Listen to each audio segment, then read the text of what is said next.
tarde, boa noite, na verdade, não sei quando é que vocês estão assistindo. Hoje eu vou ensinar para vocês um pouquinho sobre a Revolução Francesa.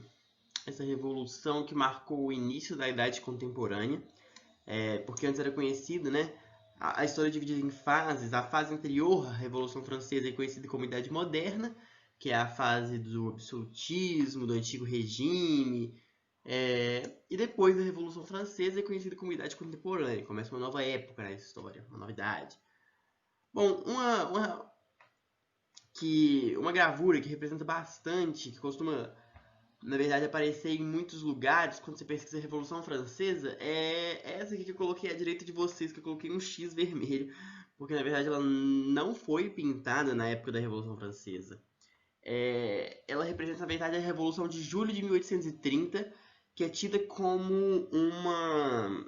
É, de fato, tida como um prolongamento da Revolução Francesa. Vocês vão aprender isso um pouco mais em uma aula que vai falar especificamente dessas revoluções de 1830. Mas... e Delacroix, que foi quem pintou esse quadro, ele de fato estava querendo trazer inspiração. Ele se inspirou na Revolução Francesa, mas trazendo para o contexto da Revolução de Julho de 1830. Então, tecnicamente não é sobre a Revolução Francesa, mas eu peguei para vocês uma gravura aqui que é realmente sobre a Revolução Francesa. E é isso, vamos começar a aula. Vamos agora então analisar um pouquinho dos fatores que acabaram culminando na Revolução Francesa, né? Bom, primeiramente pode-se apontar os ideais iluministas que estavam muito presentes na Europa da época. Eu tinha dito isso na aula de Revolução Americana, e se isso é verdade para as 13 colônias norte-americanas, então é mais verdade ainda para a França, que era o grande nome do iluminismo europeu. A França era terra de diversos pensadores da época, como por exemplo Montesquieu, Voltaire, e também de Rousseau, que apesar de ser suíço, o Rousseau nasceu em Genebra, mas viveu a maior parte da vida em Paris. Então ele também exercia muita influência lá na França. Fazia muita influência na burguesia francesa, nos estudiosos franceses. Bom, havia também, pode-se apontar, o alto gasto de impostos da coroa com festas e luxo, isenção de impostos para a nobreza e para o clero.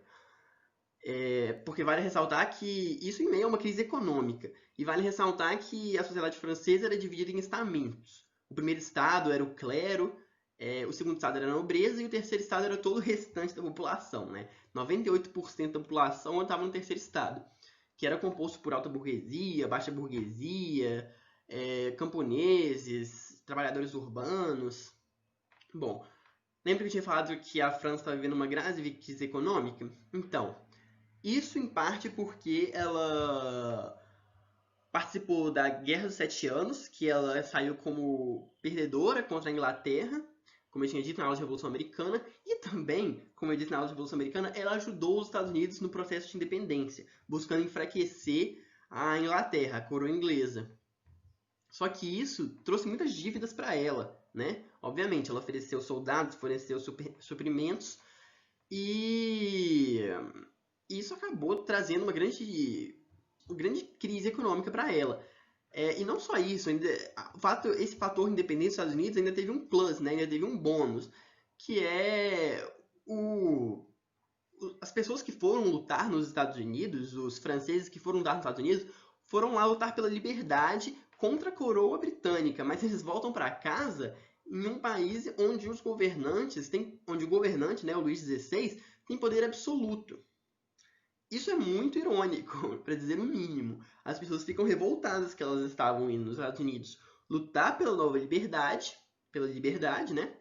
E voltam para a França, onde o antigo regime ainda está estabelecido e o governante tem poder absoluto.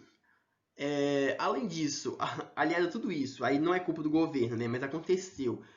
A França passou por uma grave crise agrícola em decorrência de uma estiagem, uma seca que houve lá. Isso fez com que o trigo fosse muito mais difícil de plantar, o que consequentemente fez com que o preço do pão aumentasse e ocasionou uma crise de fome na França. E além disso, pode-se falar também dos governantes desconectados da realidade do povo. Para começar, que a maioria do povo morava em diversas partes na França, né? Mas principalmente em Paris, era o grande. Era a cidade mais populosa, onde grande parte das pessoas moravam, mas a nobreza vivia em Versalhes, um palácio afastado e repleto de luxos. E existe uma frase, inclusive, que foi atribuída a Maria Antonieta. Eu, sinceramente, não acredito que ela tenha falado, mas ninguém sabe ao certo. Mas é o que correu nos jornais da época, que é: se não tem pão, que comam brioches. Porque eles não estavam tendo pão por causa dessa crise agrícola que eu disse. E brioches é uma coisa muito mais cara do que pão, é um alimento de nobreza. Isso mostra que eles estavam completamente desconectados da realidade do povo. Mesmo se ela não tiver falado, mostra essa desconexão da realidade da nobreza e da coroa francesa com a realidade do povo. Em razão disso tudo que havia acontecido, dessa grave crise financeira e política que a França vinha vivenciando, o rei Luís XVI convocou a Assembleia de Notáveis em 1787, que era uma assembleia formada pelo primeiro e segundo estado, pelo clero e pela nobreza, para tentar descobrir como que eles iam sair daquela crise financeira, se iam aumentar e começar a cobrar impostos desses dois primeiros estados. Obviamente, eles não aceitaram, essa Assembleia de Notáveis não ajudou de muita coisa, então em 1788 ele convocou pela primeira vez em mais de 100 anos a Assembleia dos Estados Gerais. Em 1788, né? Essa Assembleia dos Estados Gerais, o terceiro estado também participava, havia representantes de todos os três estados. Obviamente, por ser mais numeroso, o terceiro estado tinha mais delegados, no entanto, cada estado só tinha direito a um voto. Ou seja, a nobreza tinha direito a um voto, o clero tinha direito a outro voto, e o terceiro estado, com seu número muito maior de deputados e representando 98% da população, também tinha direito a um só voto. Obviamente, isso deixou o terceiro estado muito insatisfeito, que começava a pedir o voto por cabeça, porque eles perceberam que sempre iam perder as votações, votando daquele jeito, porque o clero e a nobreza, com muitos interesses em comum, acabavam votando juntos em diversas pautas, como por exemplo, se começariam a cobrar impostos para a nobreza e para o clero, os dois votavam juntos que não. E com essa insatisfação, ele começou a fazer pressão no rei para mudar esse regime e começar a ser um voto por cabeça, um voto por delegado, em vez de ser um voto por estado. E o rei acabou dissolvendo a Assembleia dos Estados Gerais. Obviamente, o terceiro estado ficou extremamente insatisfeito, não conseguindo entrar na sala em que aconteceria a Assembleia dos Estados Gerais. Eles encontraram uma sala que era uma sala do jogo da pela, que era uma espécie de tênis que era jogado na época. E lá, nessa sala do jogo da pela, eles fizeram o famoso juramento da sala do jogo da pela, em 1739, onde eles prometeram que não descansariam, não parariam de protestar, enquanto não fosse resolvida essa situação da França, situação de injustiça que a França vivenciava. E com esse juramento da sala do jogo da pela, deu-se início à Assembleia Nacional Constituinte Francesa. O que nos leva à próxima frase. Começa então a primeira fase da Revolução, que é a da Assembleia Nacional Constituinte. A Assembleia Nacional Constituinte era composta em sua maioria pelos membros do terceiro estado. Haviam alguns membros do primeiro e segundo estado também, como o Marquês de Lafayette, que era nobre, mas a grande maioria era do terceiro estado. O terceiro estado, só lembrando, ele era composto pela alta burguesia, baixa burguesia, camponeses, sans-culottes, apesar de que a burguesia que estava mais representada nessa Nacional Constituinte. Os sans-culottes, como eu disse, eles são um personagem muito importante para a Revolução, e é deles a fotinha que eu coloquei aqui para vocês.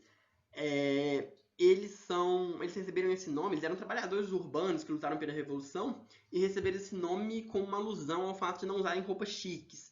Eles receberam esse apelido da nobreza. Sans-culottes significam sem calça, porque eles não usavam a calça chique que a nobreza utilizava. Então eles receberam esse apelido pejorativo. houve a época do Grande Medo, que os camponeses se revoltaram contra nobres e clérigos e começaram a matá-los por conta de sua revolta. O que, inclusive, ocasionou que muitos desses nobres se exilassem em países vizinhos, procurando ficarem seguros com medo mesmo desses camponeses. E o rei, querendo pressionar essa Assembleia Nacional Constituinte a parar os seus trabalhos, acabou demitindo o ministro Necker, que era um ministro muito popular na época, porque ele queria começar a cobrar impostos dos 2 primeiros estados, e ainda mandou que o seu exército real fizesse um cerco a Paris. Nesse momento em que foi demitido Necker e um cerco a Paris, o pessoal da Assembleia Nacional Constituinte entendeu. Então ele cansou de negociar com a gente. Vamos também nos armar. Eles criaram a Guarda Nacional e, para conseguir munição, invadiram a Bastilha e fizeram o que é chamada famosa queda da Bastilha, que é considerado por muitos o marco inicial da Revolução Francesa. Eles invadiram lá para pegar a pólvora, né? Coisas que eles precisavam para a Guarda Nacional, suprimentos que eles precisavam para a Guarda Nacional. E diziam relatos que o povo estava tão com raiva que eles chegaram a tirar os tijolos da Bastilha com a própria mão.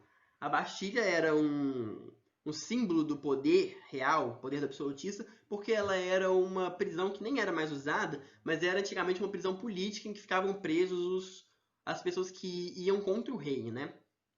Aí, Jean Paul Marat é uma pessoa que é importante vocês saberem nesse contexto.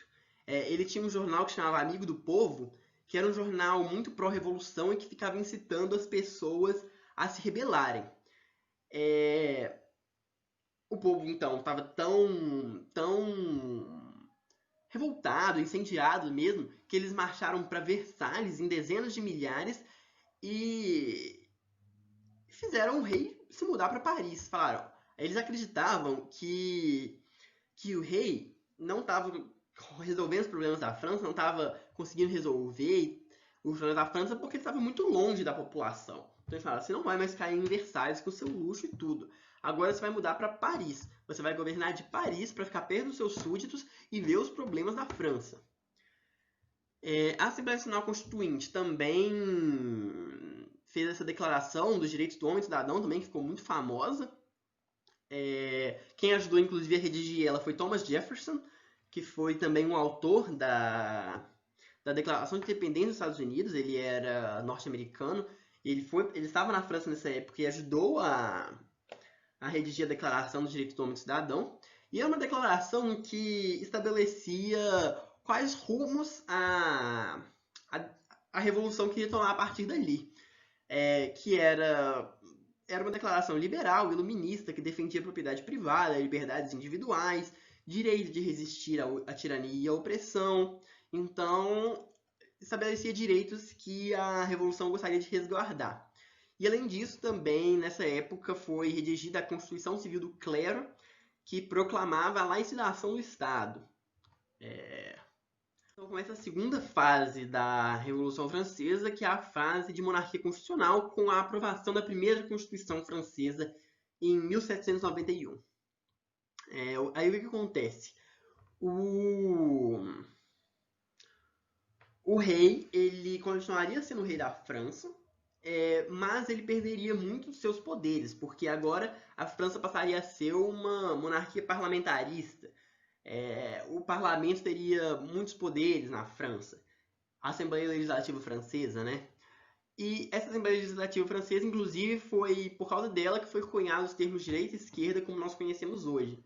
Isso porque a direita ficavam os girondinos, que eram membros do terceiro estado da alta burguesia, que eram pessoas que queriam reformas mais moderadas. Então, por exemplo, eles queriam que o voto fosse censitário, eles queriam que não houvesse grandes mudanças nas estruturas sociais, como, por exemplo, distribuição de terras e etc.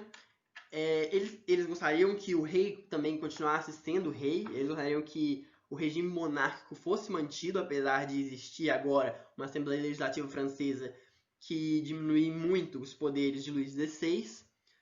E à esquerda do rei ficavam os jacobinos, que eram membros mais radicais. Eles queriam revoluções que mudassem profundamente a sociedade francesa. Eles queriam, por exemplo, uma reforma agrária. Eles queriam republicanismo, queriam voto universal. Então, eram pessoas que queriam mudanças mais drásticas mesmo.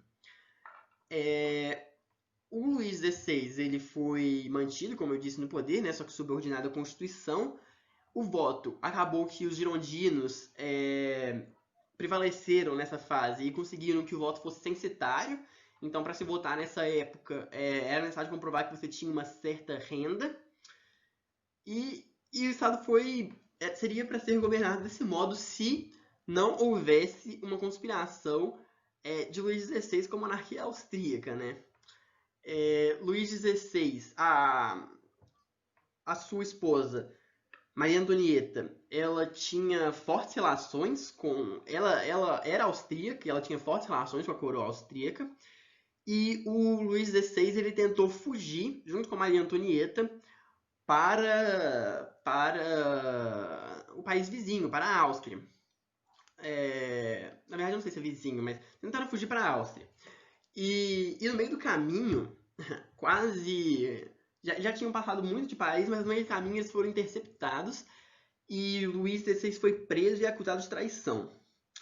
Nesse momento, a Prússia e a Áustria eles assinaram uma declaração que avisaram que pretendiam intervir na França na Revolução Francesa, de modo que, porque a Prússia e a Áustria elas estavam com medo de que essa revolução que pregava o fim do absolutismo, que pregava direitos iguais para todos, se espalhasse pela Europa.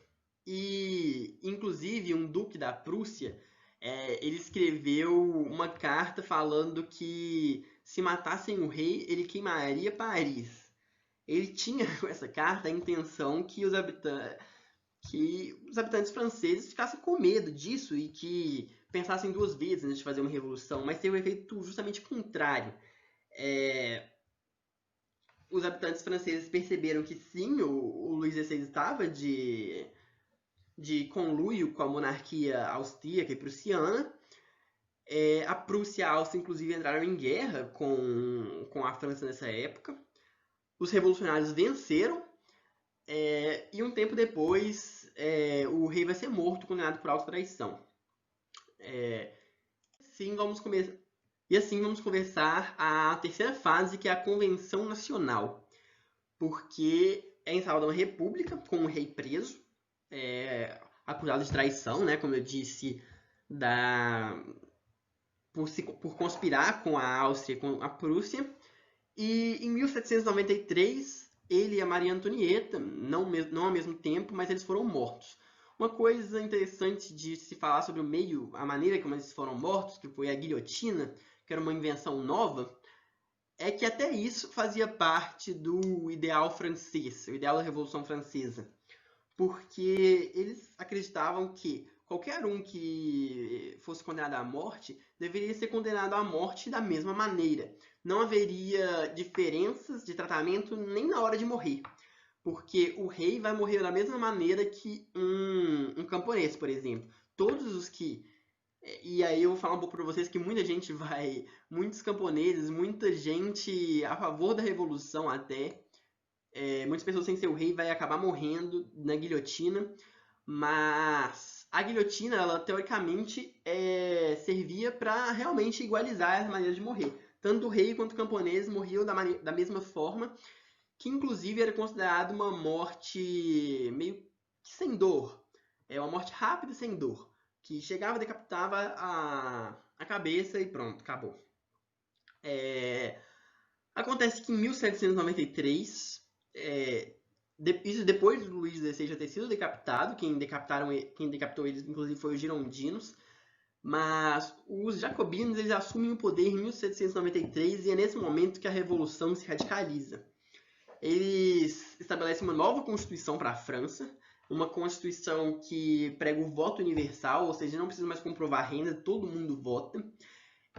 Tem também direito ao trabalho, então agora o trabalho que era muito precário na França, agora vai haver alguns direitos a esse trabalho. Eles estabeleceram também a lei do máximo, que estabelecia um preço máximo que os preços podiam chegar. Ou seja, o pão estava caro, não tem problema. Agora, a partir de agora, segundo o nosso governo, o preço máximo do pão vai ser 50. E pronto. Passou de 50, você vai para guilhotina, se você está vendendo pão a mais de 50. Porque eu vou falar, esse período acabou ficando conhecido depois muito como o período do terror. Mas, continuando as reformas que eles fizeram uma reforma agrária, que distribuiu as terras na França, que eram muito concentradas, para que mais pessoas pudessem ter acesso às terras. E também eles aboliram a escravidão das colônias, pensando, se somos todos iguais, então eles também são todos iguais. Uma curiosidade também é que os jacobinos eles tentaram criar um novo calendário laico, em que o ano 1 seria o ano da Revolução, o primeiro ano da Revolução, 1789.